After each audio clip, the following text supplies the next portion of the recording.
ዛሬ ከዘዳግም ምዕራፍ 19 እስከ 21 ድረስ ያለውን ነው የምናየው። ዘዳግም ምዕራፍ 19 እንግዲህ ሳነብ እንደሰማችሁኝ የመማፀኛ ከተሞችን ጉዳይ በመናገር ነው የሚጀምረው። የመማፀኛ ከተሞች ከዚህ በፊትም አይተናል አይደለ? እውነትና ምህረት በአንድ ላይ የሚኖሩባቸው ከተሞች ናቸው። እውነቱ በዳይ አጸፋውን ቅጣት ማግኘት ይገባዋል ይላል። ምህረቱ ደግሞ በከተማይቱ ካለው ከዋናው ካህን ከተቀባው ካህን የተነሳ ሮጦ ወደዚያ የሸሸ በህይወት ይኖራል ይላል። ይሄ ነው የመማፀኛ ከተሞች ታሪክ። እውነትና ምህረት ተስማምተው የሚኖሩበት ስፍራ ነው። ከማን የተነሳ? በከተማይቱ ከሚኖረው ከተቀባው ከዋናው ካህን የተነሳ በዳዩ ሰው በህይወት ይኑር፣ ወደዚያ የሸሸ በህይወት ይኑር የሚባልበት ነው ማለት ነው። እና ካህኑ ከሞተ ደግሞ እዛ ተሸሽጎ መኖር ብቻ ሳይሆን ከቅጣት ማምለጥ ብቻ ሳይሆን ወጥቶ ደግሞ በነፃነት ወደ ርስቱ ተመልሶ መኖር ይችላል ብለን ከዚህ በፊት አይተናል ማለት ነው። ዕብራውያን ምዕራፍ 6 ከቁጥር 17 እስከ 18 ይህንን ቃል አንብበነዋል ስለ መማፀኛ ከተሞች ስናይ። ዛሬ ግን እንደገና እናነሳዋለን። አይጎዳም የእግዚአብሔርን ቃል ደግመን ማንበብ። ስለዚህም እግዚአብሔር ይላል የተስፋውን ቃል ለሚወርሱ ፈቃዱ እንደማይለወጥ አብልጦ ሊያሳያቸው ስለፈቀደ እግዚአብሔር ሊዋሽ በማይቻል በሁለት በማይለወጥ ነገር በፊታችን ያለውን ተስፋ ለመያዝ ለሸሸን ለኛ ብርቱ መጽናናት ይሆንልን ዘንድ በመሐላ በመካከል ገባ። ምን አደረግን? በፊታችን ያለውን ተስፋ ለመያዝ ሸሸን። አንድ ሰው ሸሸ ማለት ወደኋላ ፈገፈገ አይደለም። ሬፊውጂ ገባ፣ ሸሸ፣ መማፀኛ ከተማ ገባ የሚለው ቃል ማለት ነው። አያችሁ፣ ወደ ሊቀ ካህናችን ወደ ኢየሱስ ሸሽተን ከቅጣት አመለጠን። ያ ብቻ አይደለም፣ በእርሱ ሞት ደግሞ ሙሉ ለሙሉ ነፃነታችንን አገኘን። ከዚህ ቀደምም ይሄንን ሐሳብ አንስተነዋል። ያው ዘዳግም ማለት ድጋሚ ማለት ስለሆነ የተማርነውን ነገር ሪፍሬሽ ያደርግልናል። ጥሩ ነው እንዳንረሳቸው። በሶስቱ መጽሐፍት የተማርናቸውን ነገሮች ሪፍሬሽ ያደርግልናል። ሆን ብሎ ግን ከዛ በኋላ የሚያነሳው ሰው አለ። ሆን ብሎ ሸምቆ ወደ መማፀኛ ከተሞች ሄጄ ከፍርድ አመልጣለሁ ብሎ አቅዶ ባልንጀራውን የሚገድለውን ወደ መማፀኛ ከተማ ሮጦ ቢገባ ራሱ አለ እግዚአብሔር የከተማው ሽማግሌዎች ልከው ከመማፀኛ ከተማ ነጥቀው ያውጡት፣ ከዛ ሳትራሩ ግደሉት አለ ማለት ነው። ወዳጆቼ ዛሬም የእግዚአብሔር ምህረትና ጸጋ ሆን ብለን አቅደን ጸጋና ምህረት አለ ብለን ኃጢአትን እንድንሰራ እንዳልተሰጠን ልናውቅ ያስፈልጋል። የመማፀኛ ከተሞች የተሰሩት ሰው ተሳስቶ ሳያውቅ ሳያስብ ለሚያደርጋቸው ነገሮች ሮጦ እንዲሸሸግ ነው እንጂ ሆን ብሎ ቆይ ከሌን ሸምቄ ገድለውና ምን ችግር አለ ሮጬ መማፀኛ ከተማ ገባለሁ እንዲል አይደለም የተሰራው። እግዚአብሔር ይሄንን አስጠንቅቆ ተናግሯል። ጸጋም ሲለቀቅ ልክ እንደዛ ነው። እንግዲህ ጸጋ እንደዚህ ከተለቀቀ ለሐዋርያው ጳውሎስ ሮሜ ምዕራፍ 6 ላይ ጸጋ ኃጢአት በበዛ ቁጥር ጸጋ የሚበዛ ከሆነ ታዲያ ጸጋ እንዲበዛ ኃጢአት ጨምረን እናድርግ? ይህ ከእናንተ ይራቅ አለ። ይህ ከእናንተ ይራቅ፣ ይህ ከኛ ይራቅ። የጸጋ ዘመን ነው ብለን የእግዚአብሔር ምህረት አይነጥፍም ብለን በኃጢአት መመላለስ ከኛ ይራቅ። በእግዚአብሔር ጸጋና በምህረቱ ላይ ከመዘባበት እግዚአብሔር ይጠብቃል። እግዚአብሔር በእውነት ልባችንን ያቅና። እግዚአብሔር ቃል በገላትያ ምዕራፍ 6 ቁጥር 7 ላይ እንደዚህ ይላል ሐዋርያው ጳውሎስ አትሳቱ አለ። አዎ ጸጋ ተለቋል። አዎ እግዚአብሔር ዓመተ ምህረት ሰጥቶናል። የምህረት ዓመት ነው አሁን፣ የፍርድ ዓመት አይደለም፣ የህግ ዓመት አይደለም፣ የጸጋ ዓመት ነው አሁን። አዎ ይሄ ሁሉ እውነት ነው። ግን ይሄ ኃጢአት እንድንሰራ ልባችንን ሊያበረታታ አይደለም። ልክ የመማፀኛ ከተማ የተሰራው ነፍሰ ገዳዮችን ለማበረታታት እንዳልሆነ ንጹህ ደም እንዳይፈስ ነው አለ። ምድሪቱን እንዳያረክሳት ነው እንጂ ሰው እየሸመቀ ባልንጀራውን እየገደለ ሮጦ እዛ ሄዶ እንዲሸሸግ አይደለም። የወንጀለኛ መሸሸጊያ ለመሆን አይደለም የተሰራው አለ እግዚአብሔር። እና ሐዋርያው ጳውሎስም እዚህ ጋር አትሳቱ አለ። አትሳቱ፣ እግዚአብሔር አይዘበትበትም። ወዳጆቼ እግዚአብሔር ከልባችን ይልቅ ታላቅ ነው። እግዚአብሔር ላይ የህግ ክፍተት አናገኝበትም። አትሳቱ፣ እግዚአብሔር አይዘበትበትም። ሰው የሚዘራውን ሁሉ ያንኑ ደግሞ ያጭዳል።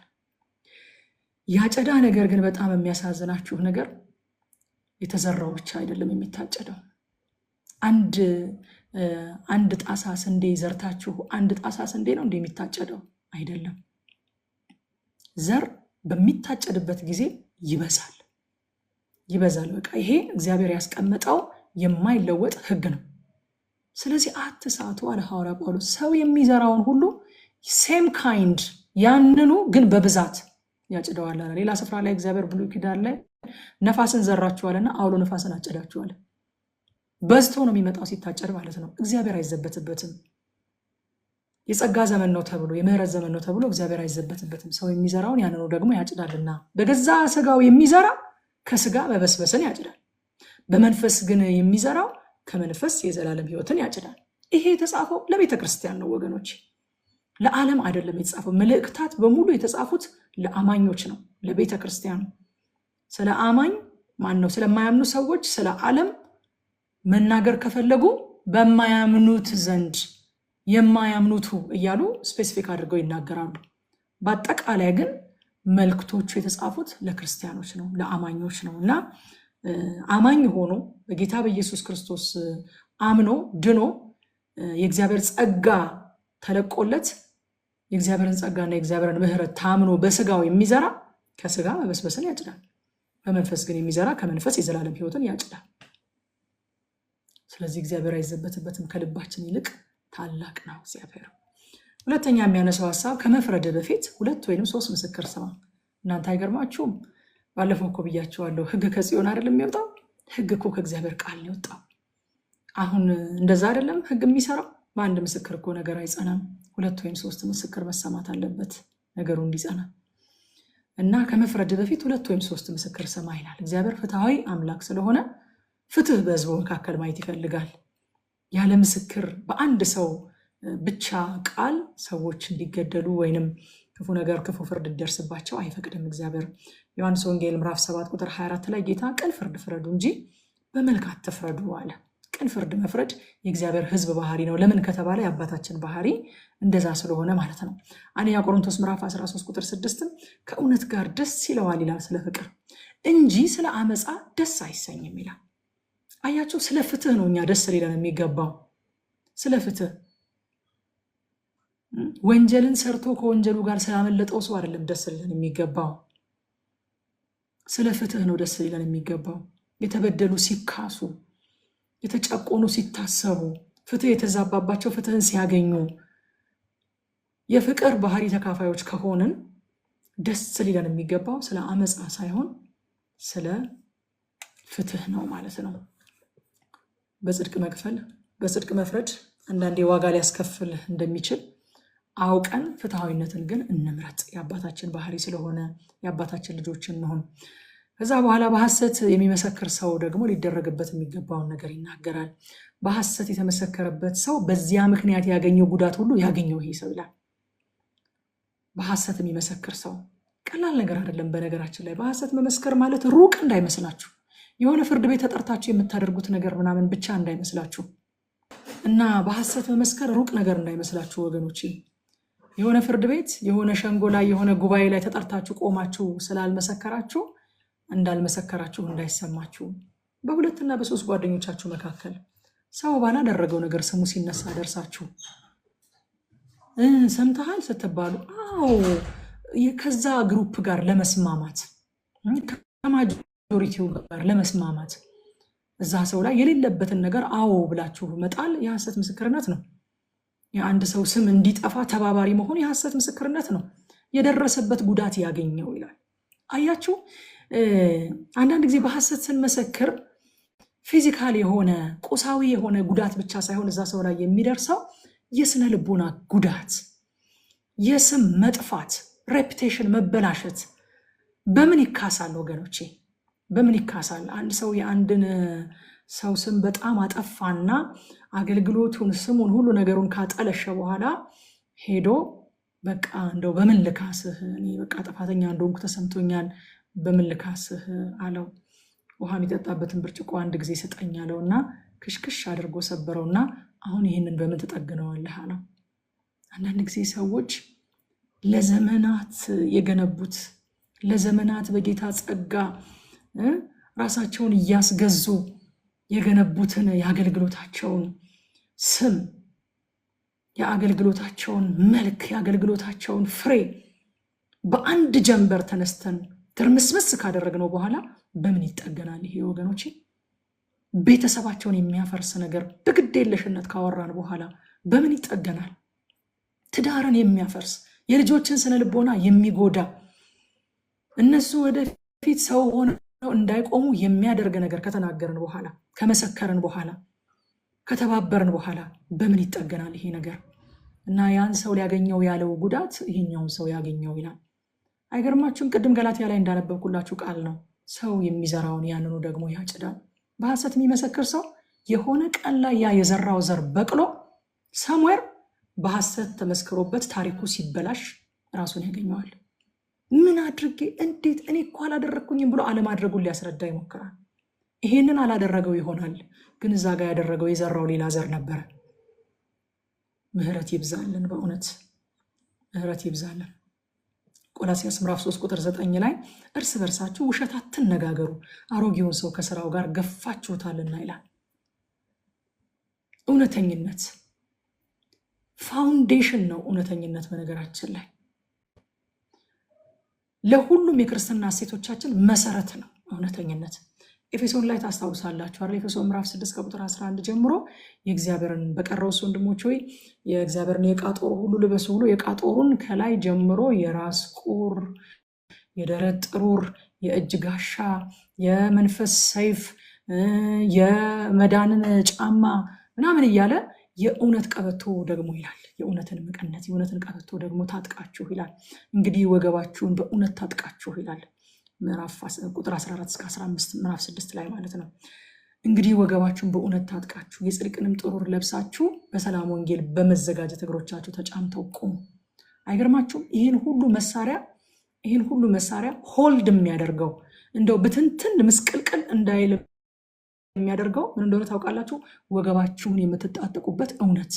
እዚህ ቦታ ላይ እውነት የሚለው አንድ ጊዜ ዶክተር ማሙሻ ሲያስተምረን ነው ይህንን ሀሳብ የተረዳሁት። እውነት የሚለው እዚህ ቦታ ላይ እውነተኝነት ማለት ነው አለ። ትሩዝፉል መሆን፣ እውነተኝነት መሆን፣ እውነት መናገር፣ ለእውነት መመስከር፣ ለእውነት መቆም፣ ለእውነት ዋጋ መክፈል። ይሄ ነገር ማለት ሌሎችን የጦር ዕቃዎች ሁሉ ስትር ብለው እንዲቀመጡ ያደርጋቸዋል። ብትንትን እንዳይሉ እንደው ዝንፍንፍንፍ እንዳንል ማለት ነው። ያልተዘጋጀ የጦር ዕቃው መታጠቅ እንደሚገባው ያልታጠቀ ብትንትን ያለ ያልተዘጋጀ ወታደር እንዳንሆን የሚጠብቀን የጦር ዕቃዎቻችን ሁሉ ስፍራቸውን ይዘው እንዲቀመጡ የሚያደርገው እውነተኝነት ነው። መሰረታዊ ነገር ነው እውነተኝነት። እውነተኝነት ደግሞ በእውነት መመስከርን ይጨምራል ማለት ነው። ስለዚህ ከዚህ ምዕራፍ የምናየው ወደ ኢየሱስ እንሽሽ፣ ወደ ኢየሱስ እንሽሽ። ግን ወደ ኢየሱስ እሸሻለሁ ብለን ደግሞ እግዚአብሔር ላይ አንዘባበት፣ ጸጋው ላይ አንዘባበት፣ የመማፀኛ ከተማችን ላይ አንዘባበት። ወደ ኢየሱስ እንሽሽ፣ ከኢየሱስ ግን አንሽሽ። እዚህ ጋር መጨመር የምፈልገው ነገር ወገኖቼ፣ አንድ ችግር በህይወታችን ሲፈጠር የሰይጣን ትሪክ ምን እንደሆነ ታውቃላችሁ? ችግሩ ኃጢአት ሊሆን ይችላል፣ ፈተና ሊሆን ይችላል፣ ተግዳሮት ሊሆን ይችላል፣ የተለያየ አይነት ነገር ሊሆን ይችላል። የተፈጠረው ችግር ሰይጣን ምን ያደርገናል? ወደ ኢየሱስ ከመሸሽ ይልቅ ከኢየሱስ እንድንሸሽ ያደርገናል። ኢየሱስ የችግራችን መፍትሄ ነው እንጂ ችግራችን አይደለም።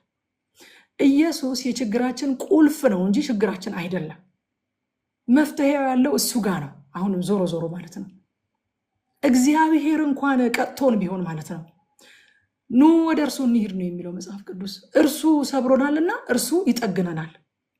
እግዚአብሔር ሰብሮን እንኳን ቢሆን ማለት ነው ሰብሮን እንኳን ቢሆን እግዚአብሔር የሚጠግነንም መልሶ ራሱ እግዚአብሔር።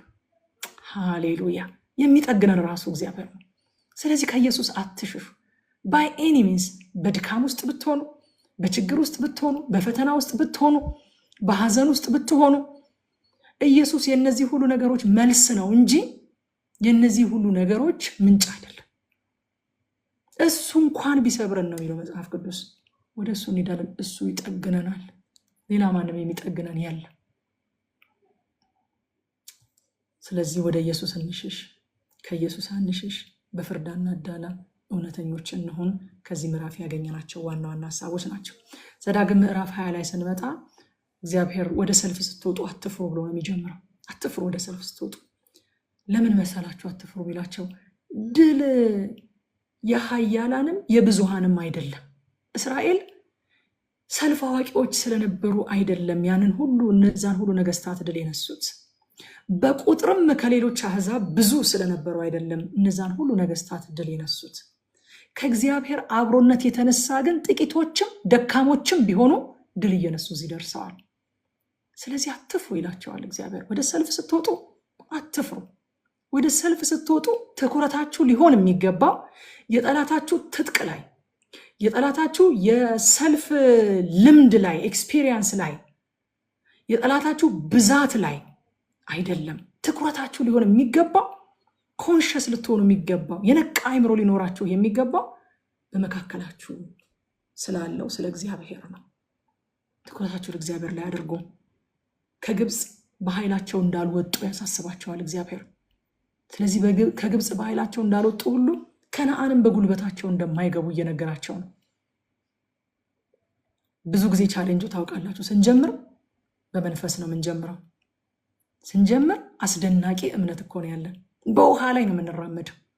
እኔ ስጀምር ክርስትናን በውሃ ላይ ተራምጃለሁ። ምስክርነቴን ሰምታችሁት እንደሆነ በውሃ ላይ መራመድ በሉት፣ በቃ ያደረግኩት ነገር በውሃ ላይ መራመድ።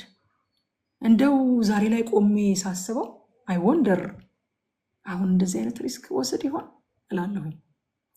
አይ ወንደር ሁላችንም ስንጀምር በውሃ ላይ እንደመራመድ አይነት የእምነት ድፍረት ይዘን ነው የምንጀምረው። እስራኤል ከግብፅ ምድር ከባርነት ቤት 430 ዓመት ከኖሩበት ከዛ ኃያል ንጉስ እጅ እግዚአብሔር ፈልቅቆ ሲያወጣቸው ኧረ ምናምን በኋላ መንገድ ላይ ምን ልንሆን ነው ምናምን አላሉ። በአንድ ሌሊት ውልቅ ብለው ሲወጡ እምነታቸው እኮ በጣም የሚያስደንቅ ነው። ባህር ተከፍሎ እንደ ግድግዳ ቆሞ በመሃል ሂዱ ስትባሉ እኮ እምነት ይጠይቃል እኮ። ይሄ ራሱ ባህር መከፈሉ አንድ ተአምራት ነው። እስራኤል እሺ ብለው መሻገራቸውም እኮ ሌላ ተአምራት ነው እንዴ። ባህር እንደ ግድግዳ እንደዚህና እንደዚህ ቆሞ ላለመከደኑ ምን ዋስትና ኖሯቸው ነው እሺ ብለው የተሻገሩት? እምነት እኮ ነው። ብዙ ጊዜ ስንጀምር በእምነት ነው የምንጀምረው፣ ስንጀምር በመንፈስ ነው የምንጀምረው። ከዛ ግን በስጋ እንደ ገላትያ ሰዎች በመንፈስ ጀምሮ በስጋ መጨረስ ይመጣል ማለት ነው። እና እስራኤልን በስጋ እንዳጨርሱ፣ በስጋ እንዳንጨርስ ታዲያ ምን እናድርግ? ከግብፅ እንዴት እንደወጣችሁ አስቡ። እንዴት እሻገረዋለሁ በምንለው ሁኔታ ፊት ቆመን ትናንትናን እንዴት እንደተሻገረን እናስብ። ከግብፅ እንዴት ወጣችሁ ወገኖች? እስኪ ዛሬ አይ ይህንን ሳላልፈውም የምትሉትን ነገር ፊት ለፊት ቁጭ አድርጉትና እሱን ማሰቡን አቁማችሁ እግዚአብሔር ትናንትና እንዴት እንዳሻገራችሁ አስቡ እስኪ። እነዛ የማያልፉ የሚመስሉ ቀኖችን እንዴት አሳለፋችሁ? በኃይላችሁን ያለፋችሁት? በጥበባችሁ ነው? በጉልበታችሁ ነው? ካልሆነ ታዲያ ስለ ነገስ ስለምንድን ነው አቅማችሁንና ጉልበታችሁን ጥበባችሁን የምትመለከቱት? በመንፈስ ጀምረን በመንፈስ መጨረስ ይሆንልን። በእምነት ጀምረን በእምነት መጨረስ ይሆንልን። እንደ አጀማመራችን እኮ የሁላችንም በጣም ነው የሚያምረው። በነገራችን ላይ ዞራችሁ ብትመለከቱት በጣም ነው የሚያምረው። ተለዩ ከተባልነው ነገር ስንለይ ኮስት እያለው ማለት ነው። ስለ ቤተሰቦቻችን አልፈራን።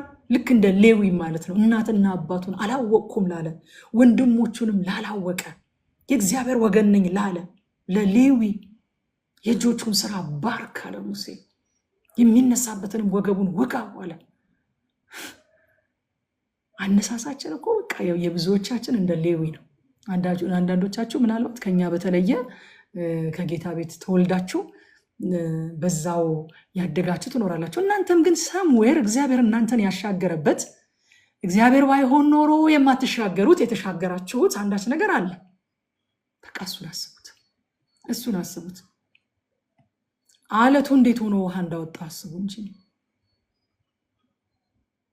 ሰማይ እንዴት አድርጎ ምግብ እንዳንጠባጠበ አስቡ እንጂ፣ የማይታለፈው ቀን እንዴት እንደታለፈ እናስብ እንጂ። እሱን የሚያሻግረው አትፍሩ አላቸው። አትፍሩ አላቸውና የማይፈሩበትን ምክንያት ነገራቸው። እና የማይፈሩበትን ሚስጥር ሲነግራቸው ከግብፅ እንዴት እንደወጣችሁ አስቡ አላቸው። እግዚአብሔር ዛሬ ለብዙዎቻችን ይህንን ጥበብ እየነገረን ነው። እናስበው፣ በቃ እንዴት እንዳወጣን እግዚአብሔር። የእያንዳንዳችን ግብፅ አለ፣ የእያንዳንዳችን ቀይ ባህር አለ፣ የእያንዳንዳችን ምድረ በዳ አለ፣ የእያንዳንዳችን ውሃ ጥማት አለ፣ የእያንዳንዳችን ለመና የነበረ ጥያቄ አለ። እነሱን እንዴት እንዳለፍናቸው እናስብ። ሮሜ ምዕራፍ 8 ቁጥር 31 ላይ ሐዋርያው ጳውሎስ እንግዲህ ስለዚህ ነገር ምን እንላለን አለ። ምን እንላለን አለና እግዚአብሔር ከኛ ጋር ከሆነ ማን ይቃወመናል አለ። በቃ ልንል የምንችለው ይሄንን ብቻ ነው። ትናንትናን የተሻገርኩት ከእግዚአብሔር አብሮነት የተነሳ ነው። አሜን። ሳሪ እውነት ነው፣ ብዙ ነው። እኔና ሳሪ እንኳን ያሳለፍነው ነገር ብዙ ነው። እግዚአብሔር ከዛ ካሳለፈን ያንን ካሻገረን ዛሬም ያሻግረናል። ሁለተኛ ተሰሎንቄ ምዕራፍ 3 ቁጥር 3 ላይ ደግሞ ነገር ግን የሚያጸናችሁ ከክፉም የሚጠብቃችሁ ጌታ የታመነ ነው ይላል። ሃሌሉያ፣ ክብር ለኢየሱስ ይሁን። እንደው ራሴን ካለማዳኔ እኩል የሚያስደስተኝ ነገር ራሴን አለመጠበቄ ነው። ራሴን ጠብቄ እስከ ፍጻሜ የማድረስ ኃላፊነት የኔ ቢሆን ኖሮ ባልድን ይሻለኝ ነበር።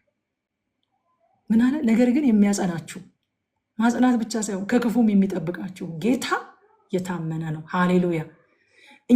እኛን እንዳላሻገርን ሁሉ፣ እኛን እንዳላዳንን ሁሉ እኛን አናጸናም። እኛን ከክፉ አንጠብቅም። እኛን ወደ ፍጻሜ አናደርስም። ስለዚህ አትፍሩ። ያሻገረን ጌታ፣ ያዳነን ጌታ፣ ያስመለጠን ጌታ ደግሞ ያጸናናል፣ ደግሞ ከክፉ ሁሉ ይጠብቀናል፣ ደግሞ በጠላት ኃይል ላይ ሁሉ ስልጣንን ሰጥቶናል፣ ደግሞ ድልን ይሰጠናል። በስፍራ ሁሉ ድል በመንሳት ያዞረናል። ከዛ በኋላ አንድ ቃል ይናገራል። ካህኑ ህዝቡን ያበረታታ ይላል። ወደ ሰልፍ ሲወጣ ካህኑ ህዝቡን ያበረታታ። ካህናት የህዝብ ልብ እንዳይወድቅ፣ ህዝቡ ከጠላቶቹ ይልቅ አብሮት ያለውን እግዚአብሔርን እንዲያስብ ያደርጉት፣ የቀድሞውን ተአምራት እንዲያስታውስ የማድረግ ኃላፊነት አለባቸው። ይሄ ነው በቃ የካህናት ኃላፊነት። ህዝብ በሰልፍ ውስጥ ሲያልፍ፣ ህዝብ በጭንቅ ውስጥ ሲያልፍ፣ ህዝብ በፈተና ውስጥ ሲያልፍ የካህናት አገልግሎት ምንድን ነው መሆን ያለበት? የህዝቡ ልብ እንዳይወድቅ ማድረግ፣ ከህዝቡ ጋር አብሮ ይሄ ኤርሚያስ ላይ አንድ ቃል አለ። ይህ ህዝብ ዱለት ነው በሚሉት እናንተም አብራችሁ ዱለት ነው አትበሉ ይላል። አዲሱ መደበኛ ያስፈራል በሚሉት አብራችሁ ያስፈራል አትበሉ እናንተም ይላል። በተለይ አገልጋዮች በቃ የሆነ ሚዲያው፣ ዜናው፣ ሁኔታው ያስፈራል የሚለውን ይዘን የህዝብ ልብ እንዲወድቅ ማድረግ የለብንም። ካህን ህዝቡን ያበረታታን የተባለው። ክብር ለኢየሱስ ይሁን። ያበረታታ። እንዴት አድርጎ ነው የሚያበረታታው?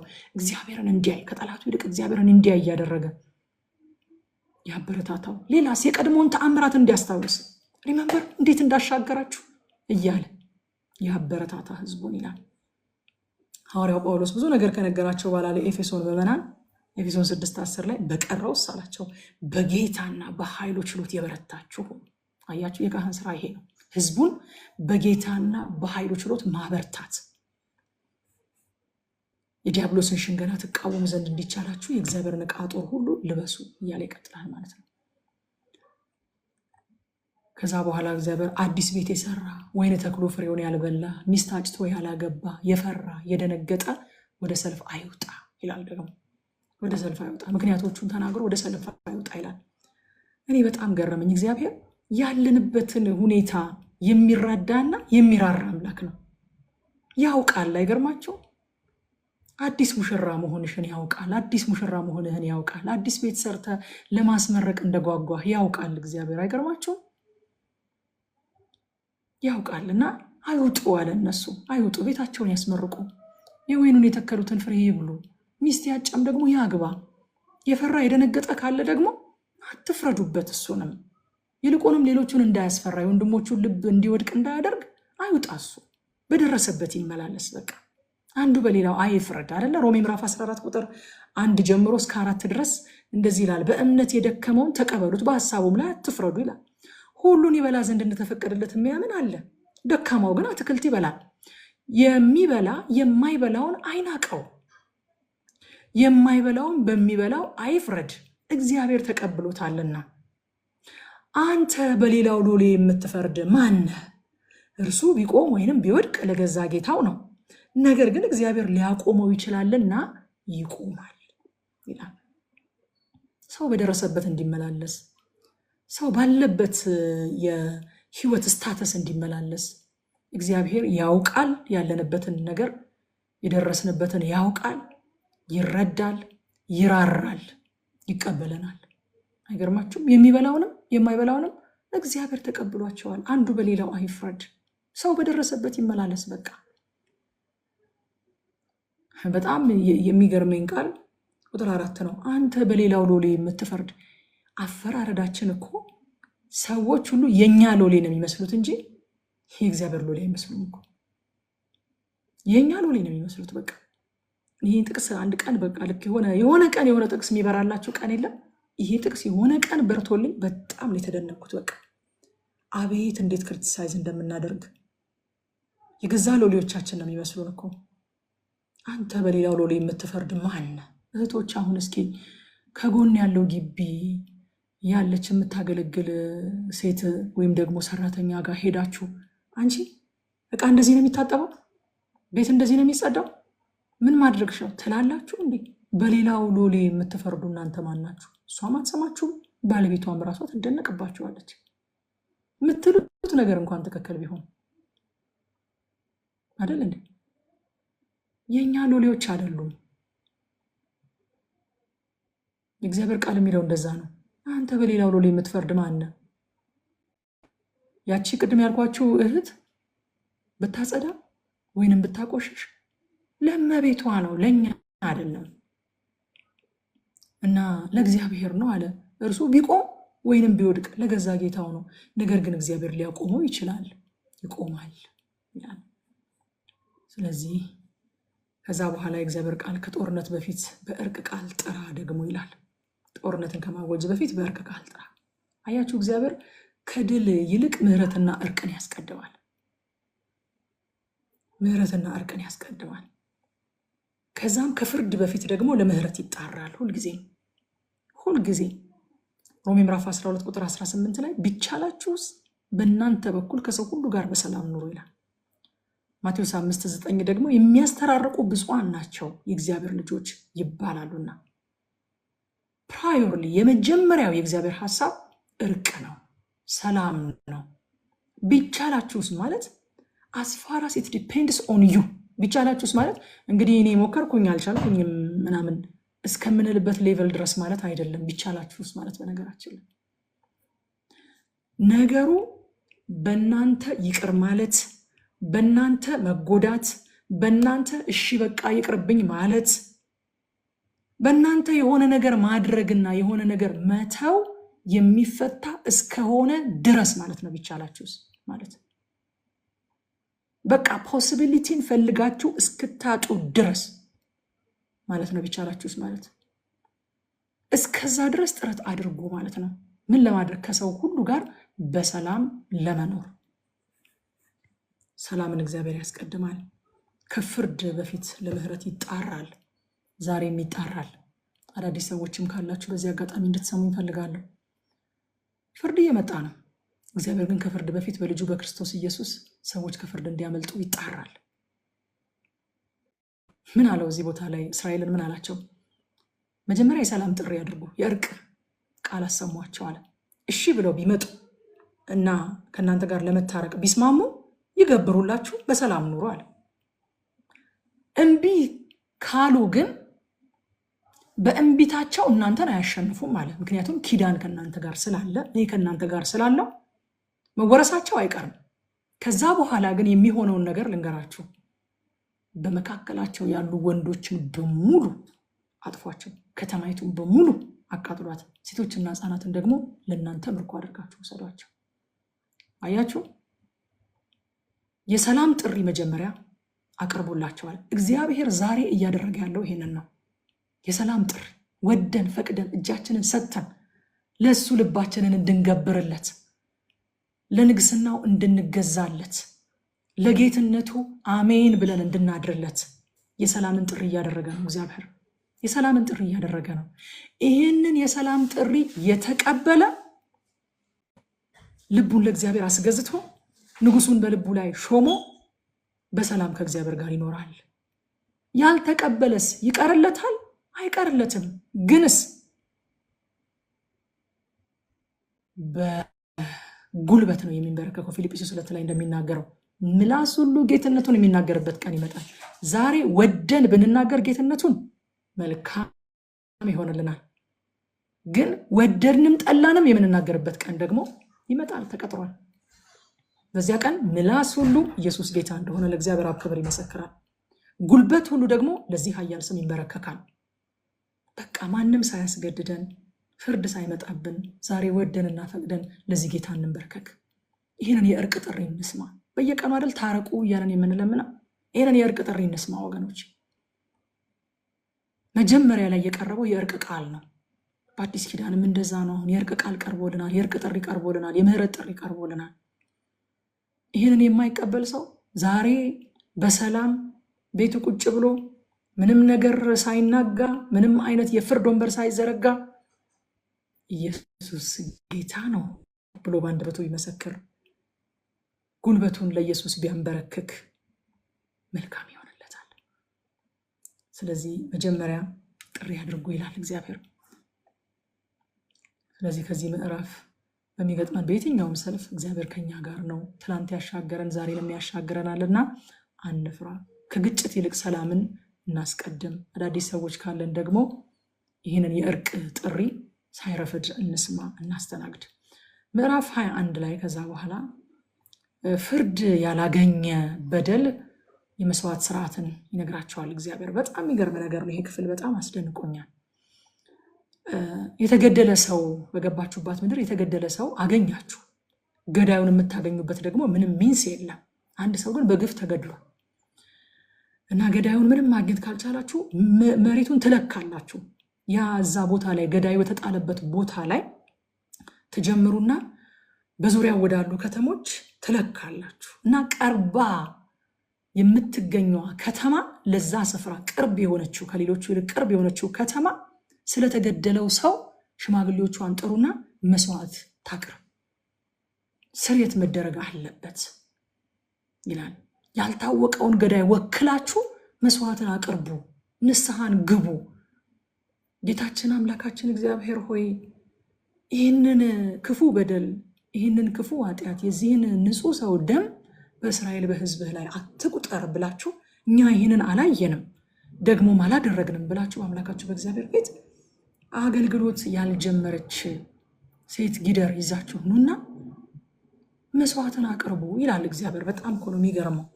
እነሱ እኮ አላደረጉትም፣ ሲደረግም አላዩም፣ ግን መስዋዕትን አቅርቡ ይላል። ምድር በንጹሐን ደም ትረክሳለች። ለካ ምድሪቱ እንዳትረክስ ነው ይህን የምታደርጉት አላቸው እግዚአብሔር። ምድሪቱ እንዳትረክስ፣ ምድር በንጹሐን ደም ትረክሳለች። በምንኖርበት ምድር ስለሚፈስ ንጹሕ ደምና ስለሚፈጸም ግፍ እኛ ባናደርገውም በእግዚአብሔር ፊት በንስሐና በምልጃ በክርስቶስ ደም፣ ዛሬ በጥጃ ደም አይደለም የምንቀርበው፣ በክርስቶስ ደም መቅረብ አለብን። በንስሐ መቅረብ አለብን፣ በምልጃ መቅረብ አለብን። በምንኖርባት ምድር ላይ ስለሚፈጸም ኢንጀስቲስ ስለ ሕዝባችን በንስሐ በእግዚአብሔር ፊት መሆን አለብን። ዳንኤል ምዕራፍ 9 ላይ ታስታውሳላችሁ። ዳንኤል መጽሐፉን መመርመር ጀመረ። የኤርሚያስን መጽሐፍ ይመስላል እየመረመረ ያለው። ምክንያቱም እግዚአብሔር 70 ዓመት በዛ በባቢሎን እንደሚያስቀምጣቸው ለኤርሚያስ የተናገረው እና መጽሐፉን መረመርኩኛል እና ጊዜው እንደደረሰ ገባው። ከዛ በእግዚአብሔር ፊት መጸለይ ጀመረ እና 9:20 ላይ እኔም ገና ስናገር ስጸልይ አለ በኃጢአቴና በሕዝቤም በእስራኤል ኃጢአት ስናዘዝ። አያችሁ፣ ዳንኤል ስለ ራሱ ኃጢአት ብቻ ሳይሆን ስለ ሕዝቡ ስለ እስራኤል ኃጢአት ይናዘዝ ነበረ። በአምላኬም በእግዚአብሔር ፊት ስለተቀደሰው ስለ አምላኬም ተራራ ስለምን ገናም በጸሎት ስናገር አስቀድሜ በራእይ አይቼው የነበረው ሰው ገብርኤል እነሆ እየበረረ መጣ፣ በማታም መስዋዕት ጊዜ ዳሰሰኝ ይላል። ስለ ሕዝባችን ልንማልድ የእግዚአብሔር ፍቃድ ነው። በምድራችን ላይ ስለሚካሄድ አመፅ፣ በምድራችን ላይ ስለሚፈስ ንጹሕ ደም፣ በምድራችን ላይ ስለሚፈጸም የትኛውም ግፍ በእግዚአብሔር ፊት ልንቀርብ፣ እግዚአብሔርን ምሕረት እንዲያደርግ ልንጠይቅ፣ በክርስቶስ ኢየሱስ ደም በፊቱ ሕዝባችንን ይዘን ምድራችንን ይዘን ልንቀርብ እግዚአብሔር ይፈልጋል። እግዚአብሔር ይፈልጋል። ቅዱሳን የሚኖሩባትን ምድር ዕጣ ፈንታ ይወስናሉ ወገኖች። ዳንኤል እኮ የሕዝቡን ዕጣ ፈንታ ወሰነ። በቃ መልአክ መጣ፣ መልስ ይዞ መልአክ መጣ፣ የሕዝቡን ዕጣ ፈንታ ወሰነ። ከዛ በኋላ ማርከህ ያገባሃት ሴትን ደግሞ እንደ ባሪያ እንዳትቆጥራት ይላል እግዚአብሔር።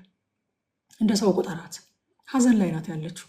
1 ወር ለእናቷ ለአባቷ ለሞተባት ቤተዘመዷ እንድታዘን ፍቀድላት። ማርካ አምጥታታል ማለት ስሜት የሌላት የማታዝን ሰው አይደለችም። እንደ ሰው ቁጠራት፣ አስተዛዝናት፣ 1 ወር ጠብቃት ይለዋል። ከዛ በኋላ ደግሞ ልትፈታት ከፈለክ ደስ አልተሰኘውባትም ካልክ ማርካ ያገባሃትን ሴት እንደ ባሪያ እንዳትሸጣት። አያችሁ ወገኖቼ፣ እግዚአብሔር ለጥቃት ስለተጋለጡ ሰዎች በጣም ግድ ይለዋል። በጣም ግድ ይለዋል። በጦርነት መካከል እንኳን ሴቶችን እንዴት መያዝ እንዳለባቸው ሁል ጊዜ ያስጠነቀቃቸዋል። እንዴት መያዝ እንዳለባቸው። ከዛ በኋላ የሚገርም ታሪክ ይመጣል አይደለም? አመፀኛው ልጅ ለቤተሰቦቹ የማይታዘዘው ቤተሰቦቹን የማይሰማው እና ቤተሰቦቹ በጣም በቃ ሊሰማቸው ካልቻለ ወደ ከተማይቱ ሽማግሌዎች ይዘው ሄዱና ይህ ልጃችን እልከኛና አመፀኛ ነው፣ ሰካራምና ስስታም ነው፣ በፍጹም የኛን ተግሳጽ አይሰማም ብለው ለከተማይቱ ሽማግሌዎች ይስጧቸው ይሄንን ልጅ ብሎ ይናገራል። እና አመፀኛው ልጅ ምን ይደረጋለ? ይገደል አለ እግዚአብሔር። አመፀኛ ልጅ ይገደል። ከዛ ወዲያው ቀጥሎ ደግሞ በእንጨት ላይ የተሰቀለ የተረገመ ነው የሚለውን ገላትያ 3:13 ላይ ያለውን ቃል የምናገኘውን ቃል ከዚህ ክፍል ተወስዶ ነው የተጠቀሰው። ብሉይ ኪዳንን ስታጠኑ አዲስ ኪዳን ላይ የተጠቀሰ ጥቅስ የተወሰደበትን ቦታ ስታገኙ ደስ አይላችሁ? እኔ በጣም ደስ ይለኛል። ለካ ከዚህ ጋር የተወሰደው ላለው ኮንቴክስቱን ሳገኘው በጣም ደስ ይለኛል። ናይን ጥቅስ ሳገኘው በጣም ነበር ደስ ያለኝ አስታውሳለሁ።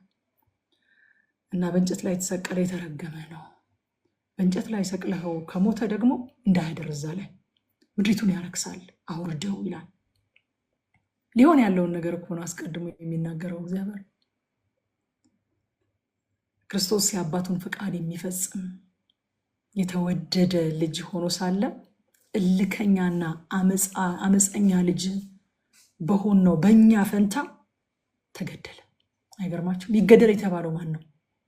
ቤተሰቦቹን የማይታዘዘው እልከኛ የሆነው አመፀኛ የሆነው ሰካራም የሆነው ስስታም የሆነው ምክር የማይሰማው ሪፔንታንት ያልሆነው ንስሐ የማያውቀው እሱ ይገደል አለ እግዚአብሔር። አመፀኛው ልጅ ይገደል አለ። ታዛዡ ልጅ መጣና ግን ተወዳጁ ልጅ መጣና የአባቱን ፈቃድ ሁል ጊዜ የሚፈጽመው ያ ተወዳጅ ልጅ መጣና በእኛ በአመፀኞቹ ልጆች ፈንታ ተገደለ። እኛ አልተገደልም። ያ ልጅ ማለት እኛ ነበርን እኮ። ኢየሱስ በእኛ ፈንታ ተገደለልን ወገኖች። አይገርምም? በእኛ ፈንታ ተገደለ። እንደ አመፀኛ ተቆጠረ፣ እንደ ልከኛ ተቆጠረ፣ እንደ ወንጀለኛ ተቆጠረ፣ እንደ ኃጢአተኛ ተቆጠረ። የኛ ሁሉ በደል እሱ ላይ ተቆጠረበትና ንጹሑ ልጅ፣ ታዛዡ ልጅ፣ the beloved son ተወዳጁ ልጅ፣ አንድያው ልጅ፣ በኩሩ ልጅ በእኛ ፋንታ ተገደለ። ገላትያ 3:13 በእንጨት የሚሰቀል ሁሉ የተረገመ ነው ተብሎ ተጽፏልና ብሎ ክርስቶስ ስለኛ እርግማን ሆኖ ከሕግ እርግማን ዋጀን ይላል። አያችሁ ወገኖች፣ አመፀኛ ልጅ ይገደል የሚል እርግማን ነበረብን። እንጨት ላይ ተሰቀለና እሱ የተረገመ ሆኖ እሱ የተረገመ ሰው ላይ ሊደርስ የሚገባውን ነገር በእንጨት ላይ ተሸከመውና እኛን ግን ከሕግ እርግማን ዋጀን። ሕግን ባለመፈጸም ከሚደርስብን እርግማን ዋጀን። ጌታ በመስቀል ላይ እርግማናችንን ወደ በረከት ለወጠ። መስቀል የውርደት መንገድ ነው። መስቀል የሽንፈት መንገድ ነው። ያንን የውርደትና የሽንፈት መንገድ ግን የድነት መንገድ አደረገው። የማምለጫችን መንገድ አደረገው። ዳግም የመወለዳችን መንገድ አደረገው። ስለዚህ ከምዕራፍ 21 የምናገኘው ደግሞ ስለምንኖርበት ምድር እንማልድ፣ በእግዚአብሔር ፊት ንስሐ እንግባ፣ በቤተሰባችን መካከል እንኳ ቢሆን ደግሞ አድሎን እናስወግድ። ክርስቶስ እርግማናችንን ወደ በረከት ለውጦታልና ሞታችንን ወስዶታልና እኛ ደግሞ ሕይወቱን እንኖርለት የሚለውን ሐሳብ ነው የምናገኘው። ጌታ ይባርካችሁ።